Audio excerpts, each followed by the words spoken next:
as Christians, what is it we're trying to accomplish? Let's talk about that.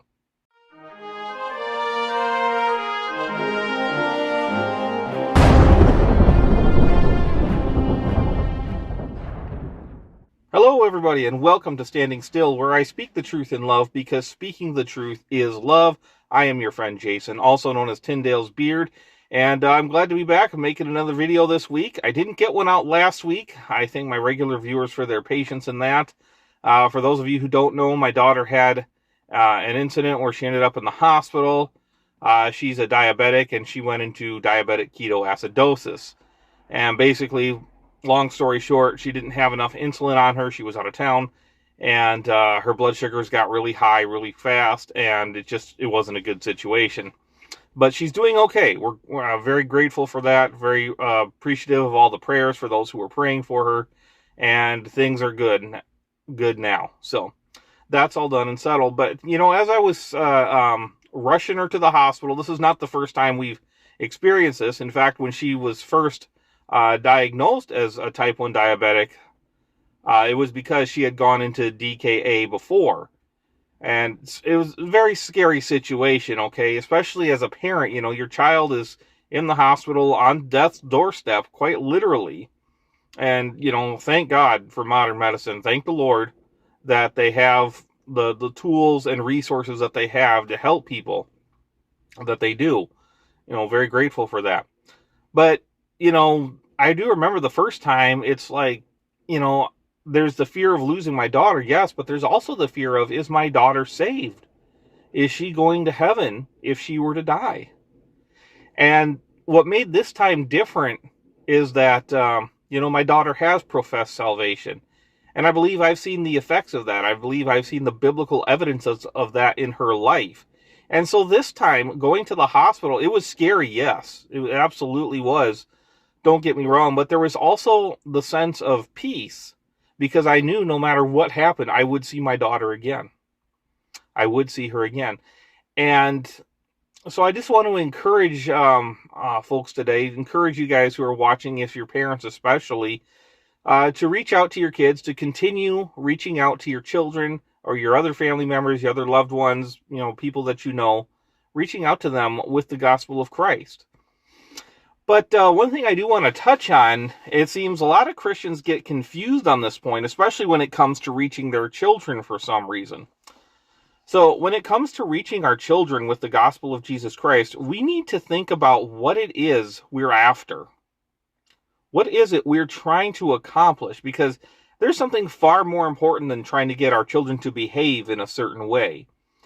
If you're reaching other people, other family members or acquaintances, like I said, there's something far more important than winning an argument. There's something far more important than proving that you're right and they're wrong. There's something far more important than trying to get them to behave in a certain way. Okay, we need to remember that we are attempting to tell a truth, to share a truth that will ultimately save a soul. All right, if they will heed it. You know, one of the things I was most afraid of in raising my own kids is that I would teach them to be obedient, but not how to be saved. Okay, I've seen far too many church kids now. You know, this coming February, I will have been a Christian for 20 years. And one of the things that I've seen far too much of is church kids who know how to behave, they know what to say, but they have all the mannerisms of the world. Okay, they grow up in church, they're successful in school and other endeavors, but you know, they exhibit no biblical evidences of salvation. And what's even worse then is I see parents who willingly deceive themselves rather than face the truth about the spiritual state of their children. So then these kids grow up and they always go one of two ways, right? Either they go out into the world and they turn their backs on what they claim to believe as a kid, and they rarely, if ever, darken the doors of a church again. And everybody's shocked by this. Everybody's like, whoa, I didn't see this coming. I didn't know this would happen. You know, again, because the child knew how and what to say, and nobody really paid attention to the signs that, hey, something's not quite right. Or what's far more dangerous, and this also happens a lot, is that a lot of these church kids, they learn how to grow up and they settle into the religious lifestyle. All right, that is, they continue going to church. They learn the lingo. They learn how to behave around everybody, and they've kind of got everybody wrapped around their finger. Everybody thinks they're doing great. They're successful in their jobs. Everybody talks well about them, but once again, they have no biblical evidences of salvation. They have no interest in spiritual things. And that kind of reminds me of what Jesus said in Matthew chapter 23, verses 27 through 28. He said, "Woe unto you, scribes and Pharisees, hypocrites! For ye are like unto whited sepulchres, which indeed appear beautiful outward, but are within full of dead men's bones, and of all uncleanness. Even so ye also outwardly appear righteous unto men, but within ye are full of hypocrisy and iniquity." So it is entirely possible, according to what Jesus said here, it is entirely possible to have an outward show of religion and faithfulness and purity and holiness and all that stuff that you want to have in life, and yet inside, you don't have any of it. Inside, you're as dead as doornail, okay? So if you're a parent, again, you need to ask yourself, when it comes to my child, what am I after? Yes, we want children to be kind. We want them to be obedient. We want them to be successful in life. But those are things that we want. They're good things, but they're things that we want. But what we need and what our children need is for us to patiently and with great care expound to them the gospel of Jesus Christ. We need to be on our knees, on our faces before the Lord, asking Him to help us reach our children. And the same thing goes again for other lost family members, other people that you know. We need to question our own motives, guys, is what I'm saying. We need to push ourselves. We need to make sure that we're right with the Lord, and then we can help tell other people about the Lord with the right motives and the right desires.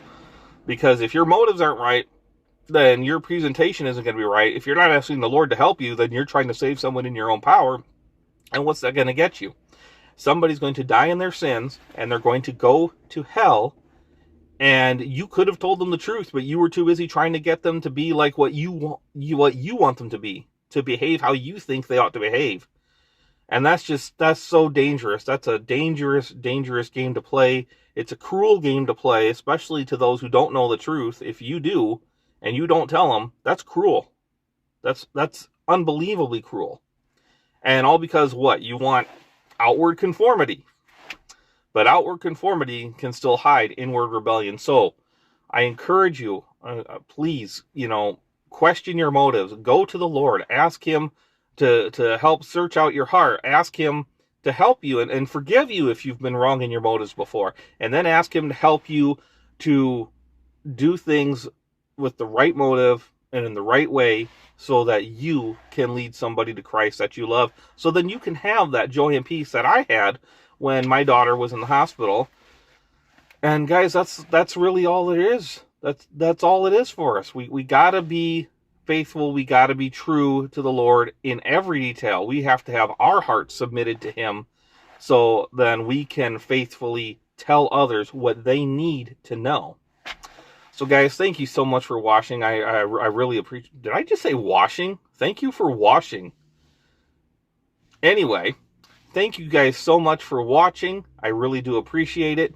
If you like this video, if you like what you've seen here today, please go ahead and give us a like, hit the subscribe button, and don't forget to click the bell for notifications when new videos are uploaded. Guys, thank you again. I will see you next time.